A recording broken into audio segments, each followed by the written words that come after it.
Assalamualaikum warahmatullahi wabarakatuh. Selamat malam, berjumpa lagi dengan Ki Kampak di acara stand up komedi tunggal.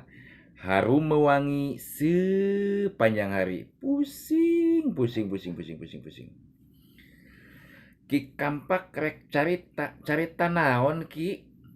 Ki Kampak waktu keliling ka Tangkuban Perahu bawa motor set kadinya ulin touring nyobaan naon nyobaan duit.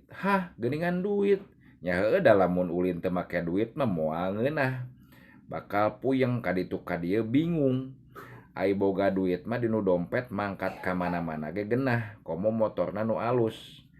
Tah didinya Ki Kampak eureun di mana Ki? Di Tanjakan Emen. Didinya teh kan aya nu ngajual sate bayawak naon didinya teh Ki Kampak mah lain sate bayawak. Cicing didinya nginum teh manis santai foto-foto didinya teh. Didinya papanggih jeung pemuda katinggalina teh masih ngora keneh da sekitar umur 37-an lah. Keur tungkul lengah huleng ditepak ku Ki Kampak hampir nek ngajleng. Kunaon jang? Bangun berat gitu hirup teh. Ki kunaon? Geus ditanya. Uing mah cenah nanggung hirup teh cem nikot berat Ki. Berat kunaon? Heurin ngalengkah ge. Geningan hutang kaditu kadieu menikot ngajedig cenah. Ayeuna nek mangkat ka Saudi teu boga duit. Dipenta kudu aya 10 juta. Ayeuna teh uing mah ku salaki teh geuning ku salaki maneh kan lalaki.